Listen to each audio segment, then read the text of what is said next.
Bloomberg Audio Studios. Podcasts, radio, news.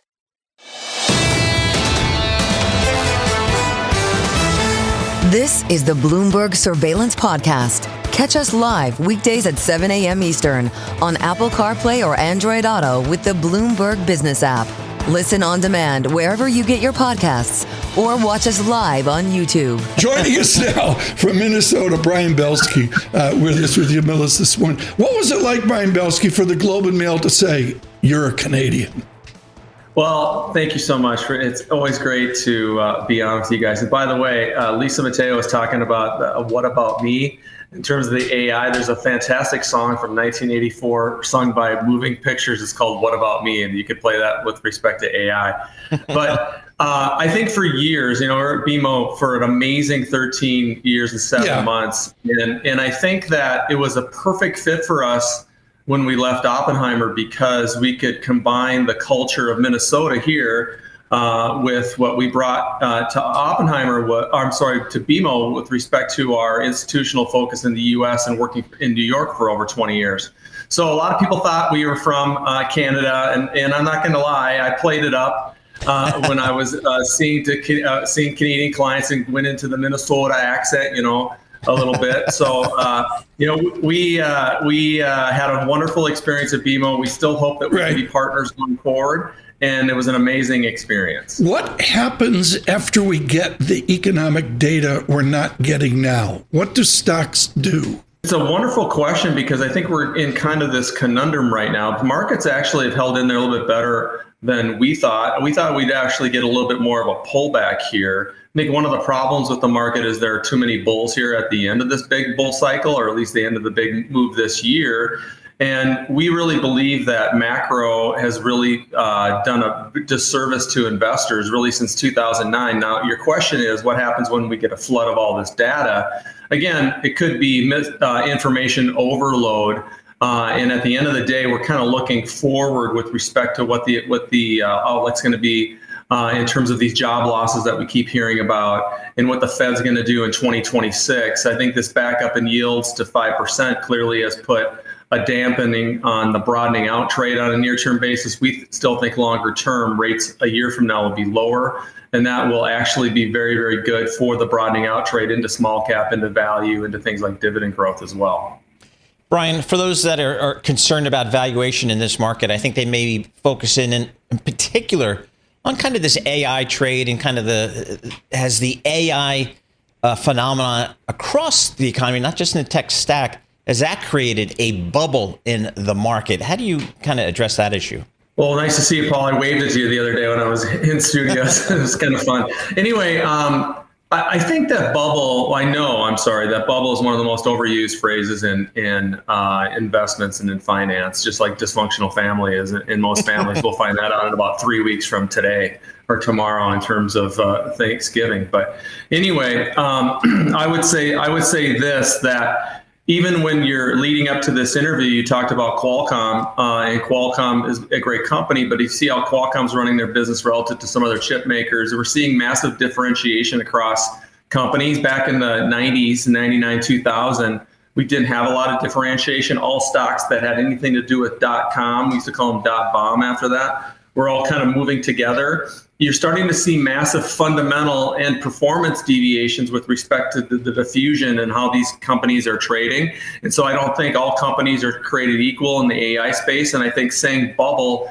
is just a scare tactic. I would say also this, Paul, I really want you to think about the late 90s and how much everyone was making money. And what I mean by everybody is you had the big investment banks had these amazing and these huge IPOs and these huge secondary offerings, and most importantly, these business combinations, a lot of mergers and acquisitions that were done with stock, where companies were buying other companies with stock that had no value because the stock went up and they were taking that appreciation of the stock to buy another company. We're not seeing any of that yet. So when we see more of that frothy, frivolous type of activity, we would become a little bit more worried on the AI side. Paper buying real companies, think AOL buying Time Warner. That was the trade of that decade. Brian, talk to us about earnings here. We're, kind of a 70% away through earnings. Seems to be a pretty solid earnings period for Q3 after a good Q2 as well. Is this enough to support this market? We think it is, and that's what kept us bullish after the April time period, where we saw the out-year period with respect to 2026 versus 2025 earnings revisions really begin to bottom out and turn. We think that's really what's driven a big part of this. We also think, too, that if you take a look at the equal-weighted S&P 500, those companies actually, from an earnings revision basis, are starting to see a lot stronger recovery. Lastly, if you take a look at the operating performance of companies, whether or not it's cash flow or return on equity or return on assets, we're starting to see, from a sector basis, the majority of the more cyclical areas begin to turn, and that's what makes us feel really, really good about 26 and 27. Brian Belski with us, Humilis, here this morning across the nation on YouTube. Thank you worldwide for your support on YouTube. Subscribe to Bloomberg Podcast. We're waiting on Kathy Wood here in about 5 minutes. Going from Brian Belski to Kathy Wood is a good thing. Brian, I got to squeeze two things in here. All of a sudden, we have tech issuing bonds to pay for AI. Of course, you should have seen him. He got an A+ at USC in Modigliani and Miller theorem. Does it matter that big tech issues debt, Brian Belski? Well, if you take a look at debt to equity in the tech sector, but then also free cash flow, it's off the charts in terms of free cash flow, and debt to equity is very, very low. So with respect to where they are in the cycle, it's not surprising that they're out in the debt markets doing this, especially given the fact that CapEx is it now. The bigger question, Tom, is going to be in 2 years from now, do we see a massive reversal in CapEx? And I don't mean to be Johnny Raincloud, but at some point we're going to have a recession. So are we going to have a CapEx recession in a couple of years? Again, I don't know that, but when you have this big ramp up in CapEx funded by something else that it's not normally funded by, I think that could ultimately lead to some pullback in the market. Okay, we're going to do this in a classy way. Belski and I have been doing this for years, and he's a class act, folks. As you know, Brian, you're a piñata, and Kathy Wood is a greater piñata than Brian Belski. I want you to explain the efficacy of a tech-only and a high-beta tech-only trade if your time frame is longer than a year. Right now, Kathy Wood's on fire. But over a longer time frame, her math, her performance goes way down. You can't have it both ways, can you? You can't, and we have a tremendous amount of respect for Kathy. We've known her for a long time. I remember going to her offices when I was a strategist at Merrill Lynch, and even before that, Piper Jaffray.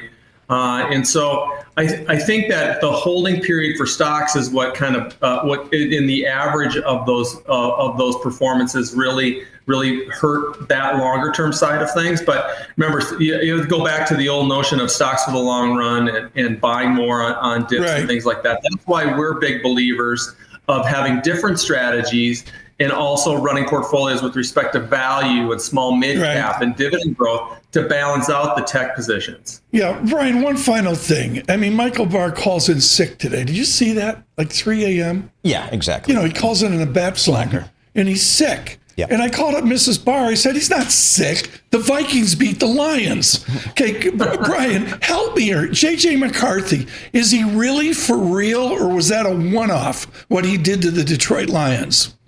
Well, quite frankly, he's got a big test this weekend, too, with the Ravens. The Ravens haven't been playing great this year, but they do have that traditional strong defense. In our view, being in Minnesota here, we don't believe anybody on the sports side until they put a string of games together. And JJ, unfortunately, hasn't been able to put a couple of games together, number one, because he's been hurt, and number two, because he hasn't really been able to do that. So I think this is a big test for him. We're hopeful and quite frankly prayerful that we finally have a franchise quarterback, but time will tell. We will see on Time Will Tell with Brian Belski. He sets up Humilis and will, of course, be calling on all of the institutional success he's had with this great bull market. He is one who has absolutely nailed Paul participate. Brian Belski is with Humilis. Thank you so much, Brian, and best of luck from all of Team Surveillance. Stay with us. More from Bloomberg Surveillance coming up after this.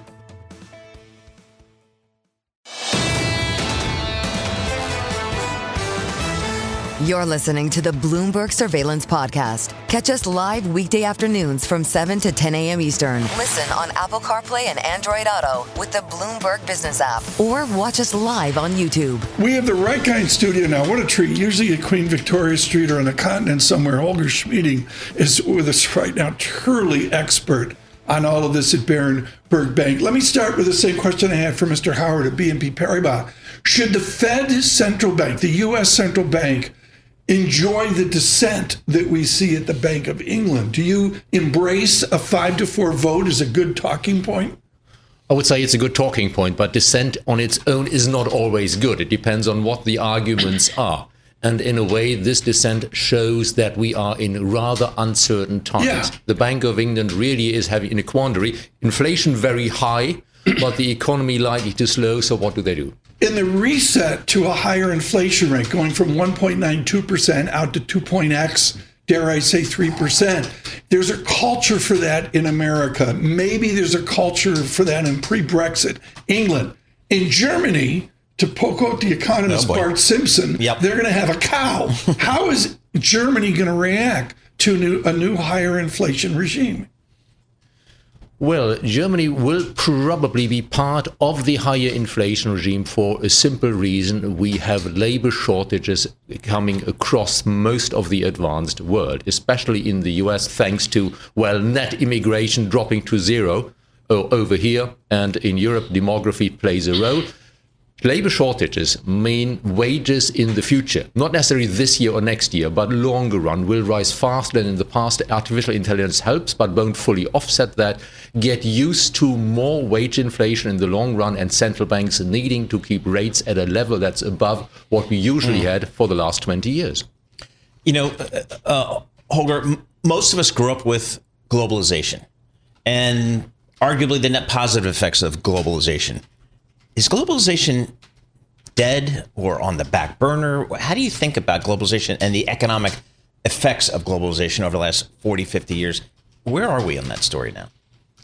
The big wave of globalization is over. China has fully integrated into the world economy, and now it's actually that China is sort of decoupling here and there a bit from the global economy. And we are no longer in a phase of globalization. We are in a phase of regionalization. Trade relations and financial relations between friends, between partners, between close neighbors are likely to increase significantly. We see the trend clearly in Europe, where we see our exports to the US and China drop, but where we see our internal trade increase. So friendshoring, friend trading, you would say, is the new trend. And then we'll see what happens with AI. So the Germans and French are getting closer together? Well, they've been pretty close for a long time already, but it's the Germans and the Poles, as one example, are getting closer together. For instance, Germany now exports more to Poland than it does to China. Really? This is one of the big changes in the world. This came up a couple days ago. Holger Schmieding with us, folks, to advance the conversation. We welcome all of you across the nation. On YouTube, thank you so much for this experiment. A lot of conversation in Montreal about the YouTube effect, sure, about absolutely. It's everywhere. The distribution of what we're doing, particularly abroad. And thank you so much. The October numbers that Google gave us were just really, really outstanding. Futures up 10 here, the VIX 17.83, and the broader economy globally in America. Holger Schmieding with us at Berenberg Bank. I look, Holger, at where we are, and to me, it still comes down to business investment, the whole AI distraction, and nominal GDP. What's your frame out of nominal GDP out 2 years? Well, for the US, nominal GDP growth is going to slow somewhat, largely because the real economy is slowing. That is largely due to Trump policies. Tariffs are ultimately bad, even if they lead to an initial surge of inward investment. And the AI boom is great, but you probably cannot maintain the growth rates of AI-related investment. And as to inflation in the US, it will recede a bit thanks to the help of shelter for, say, the next 12 months. But it will stay elevated, 2.5% and higher, and longer term, labor shortages biting. The US inflation rate is set will likely settle at 2.5 to 3%, add 1.5% trend growth to that, and your nominal GDP, 4 and a bit. Okay. We saw Germany and some other European countries step up their spending earlier this year in terms of infrastructure defense. Give us an update on that. Is that actually happening? Are the dollars being spent or the euros being spent? Well, what we saw earlier this year is actually an announcement that Germany will step up its spending. Okay. We have seen it for defense spending since 2023. That is being stepped up. But the big investment infrastructure boost is only in the making. Germany passed its budget for this year in September. So the orders are now being placed, probably for the actual investment taking place next year, which is one reason why next year Germany will be doing a little better on its economy than it's been doing for the last 4 years. Can I do an audible? Sure. Okay, one of the big themes in Montreal was like, where are we going with climate change? So David Gura down in Brazil at COP30 and all that.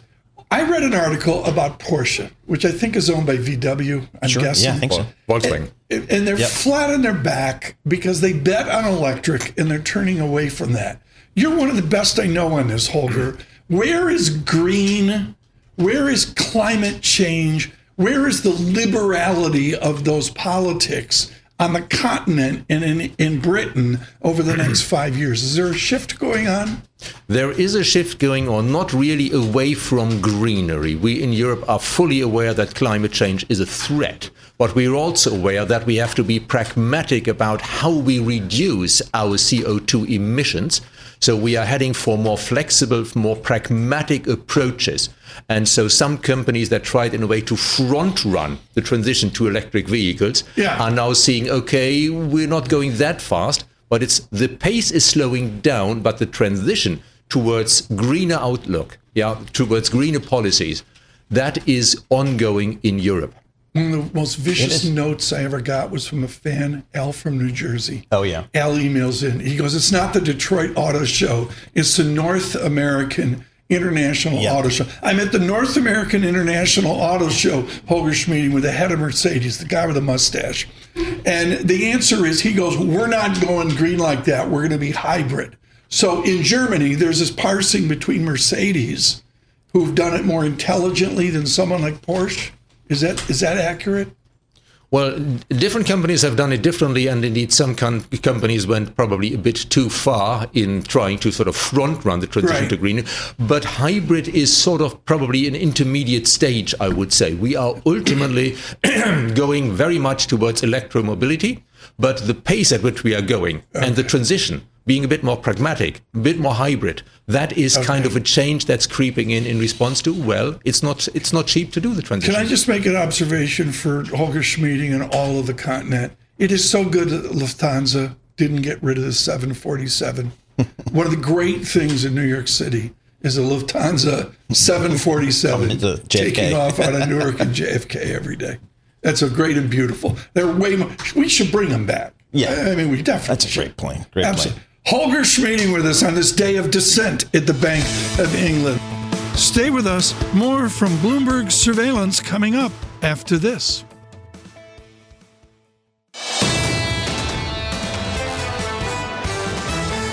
This is the Bloomberg Surveillance Podcast. Listen live each weekday starting at 7 a.m. Eastern on Apple CarPlay and Android Auto with the Bloomberg Business app. You can also listen live on Amazon Alexa from our flagship New York station. Just say, Alexa, play Bloomberg 1130. Joining us now, and really, really looking for, she's been so busy that we've really had a challenge to get her on now. A generous amount of time with Shannon O'Neil, Senior Vice President, Greenberg Chair at the Council on Foreign Relations, definitive on Latin America in the broader global economy. Shannon O'Neil, you've got, though, it's been way too long, by the way. Shannon, you've got this fabulous essay on supply lines. If you were to sit with President Trump and explain America's naivete about our supply lines, what would you say to the president? Well, thanks for having me, and there's so much to say. But I think especially in this article, I'd narrow in on defense, because that really is the issue and where there is reasons to intervene in the U.S. economy to make sure that we're secure. And here, the blanket tariffs that we've put in place, some of the other controls that we've had are making us less safe rather than more. And in part because the companies, the primes, those that are defense contractors, it's really hard to work in this environment. They have challenges now to their supply. because tariffs on steel, aluminum, other things are increasing their costs, so it's just more expensive for taxpayers and for these companies. But there's also challenges now for demand. These are specialized industries, and the way you get contracts is through treaties, through alliances. You don't sell an F-35 to just anybody. And as we step back from these alliances with traditional allies, there's smaller markets out there for many of these companies. Shannon, does that open the way for China, Russia, others to fill the void?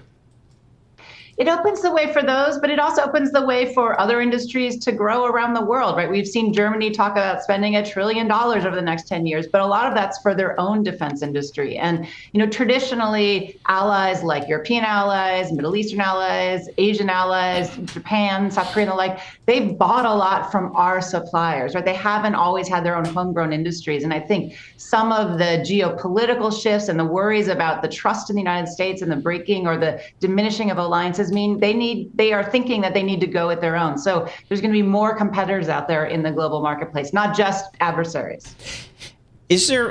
Are some of these relationships that the U.S. has built up, maybe post-World War II, how badly damaged have they been? Are they recoverable, do you think, in the years ahead, if we have the will to do that? They've been bent. I don't think they've necessarily been broken. And you saw on President Trump's trip just to Asia, a week plus ago, reaffirming some of these alliances with Australia, AUKUS, some with, South Korea, going to build nuclear submarines together in Philadelphia along with ships. So there's some repairing here. But a lot of this, these alliances are based on mutual trust. And I think the volatility of U.S. policy is bending that. Shannon O'Neil with us with the Council on Foreign Relations. We could have a 2-hour conversation. I could be like I did the thing with the governor the other day of the Fed. I mean, we could get up on a stage and go 3 hours on Venezuela. Shannon, you have followed like no one else I know in America, Maduro in Venezuela. Your thoughts on the present mystery of what the Pentagon's doing, your thoughts on the future of Venezuela. I think the challenge with Venezuela is, if the United States wanted to go in and replace Maduro, we could. But the question is what happens the day after, right? This is a country that over the last 25 years has lost its democratic institutions. It's controlled by a kleptocratic, even criminal regime. And it has lots of different militarized parts to it. It has a military, it has a secret police, it has local militias, it has remnants of Colombian guerrilla groups, the FARC, the ELN, these others. And so if the U.S. ends up going there, you're going to get a place that is incredibly militarized, incredibly complicated, and very difficult to return to anything that resembles a democracy. So there's a bit of a break it, you bought it here. Well, I think of Cuba, and again, you've been fabulous on this, and I think of the arching Monroe Doctrine somehow coming over to some new Trump doctrine. But Shannon O'Neil, the structure of Venezuela culture, is it like Cuba where it's basically shattered, or is there a finance, an investment, a social system after Maduro that can move on? Lots of the civil society institutions have really been destroyed. And, 8 million people have left the country. And so lots of that has gone with them. Now, there is a possibility they would come back. But as you look for analogies, I would look less at Panama or at Cuba. I would look more at Iraq. How do you, rebuild a country? And where you have lots of militarized people? What's the de-Baathification? What's the de-Chavezization of Venezuela look like? That would be the challenge for our next government. Shannon, I'm just trying to think of the role of, President Trump has focused on more America first, and that has economic ramifications, it has political ramifications, maybe even security ramifications. How do you think the rest of the world views the U.S. these days? As I look at the reactions of those last 9 months, particularly in the economic space and the tariffs, yes, you see lots of, governments coming here trying to sign free trade agreements or frameworks with the United States. So we've seen that. But, these trade negotiators are going to all other capitals in the world. And I think what's really interesting here is the dynamism of free trade activity, not including the United States. I think there's a good chance that the EU and South America will finally ratify an agreement between those two, a free trade agreement that's been 20 plus years in the making, partly because of Trump tariffs. You see the EU going to India India, going to the UAE, going to Indonesia, talking about joining the CPTPP. So, one of the biggest trade pacts in the world. You see a lot of dynamism that isn't included in the United States. And even just on the ground, in 9 months, you see trade rerouting, right? Global trade is up this year, but not in North America, not with the United States. I saw a chart just in the last 48 hours, folks, on this. I'm so sorry I can't cite it. But Shannon O'Neil, then to that point, we all know when Africa slipped away and China bought resources in Africa, are we at a point here where South America and Latin America slips away and China takes over those relationships and those trade dynamics? No, I think there is still a desire in Latin America and the Western Hemisphere to trade with the United States, right? The United States has been the biggest foreign direct investor. It's been one of the biggest trade partners. And what they trade with the United States is, more complicated good. It's not just resources and, commodities going out to China, which has normally been the exports from Latin America to China. So there's a desire there, but there's a challenge as you start putting tariffs on, as you start putting other restrictions. And Latin America so far, with Brazil as an exception, has seen lower rates on the sort of universal rates, but it still matters. And so you are seeing it's opening for China, for the EU, for others to come in. When's the next book, Shannon? We're waiting. When's the next book? Come on. We're going to look at, industrial strategy, industrial policy, because that's where the world's headed. Okay. On the supply lines, a brilliant article in Foreign Affairs. Shannon O'Neil, a driving force there, is the Greenberg Chair at the Council on Foreign Relations. Stay with us. More from Bloomberg Surveillance coming up after this.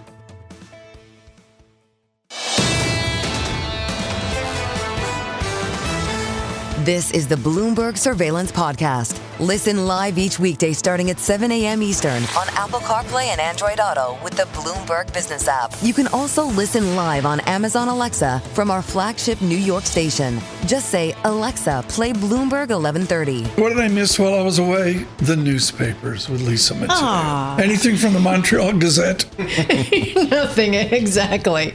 All right, so we want to start with AI because we hear so much about AI taking jobs, right? Okay, so now AI power users at work, they're making their coworkers look like slackers, and it's starting to cause this tension. Okay, saw that. Yeah, so this is in the Wall Street Journal. So it's basically not people who do machine learning and all. It is just people who have skills at using the AI tools that they have, and so it's causing this kind of tension because they're now showing up the bosses, and then the other people are like, well, what about me? They're not keeping up with the pace. Is this a generational thing? Because I feel like the younger folks are better. They're better at it. Yeah, I could see that. I could see that. But they're doing, like, they have their own personal branding. Like, they have YouTube pages where they post their tips on how to do this. They go on, LinkedIn, and they post little articles on these tips on how to use the AI This tools. is similar back into my day. If you were like a good spreadsheet person, that was my generation. Gino's the queen of Excel, and so many people in the New York area will know her.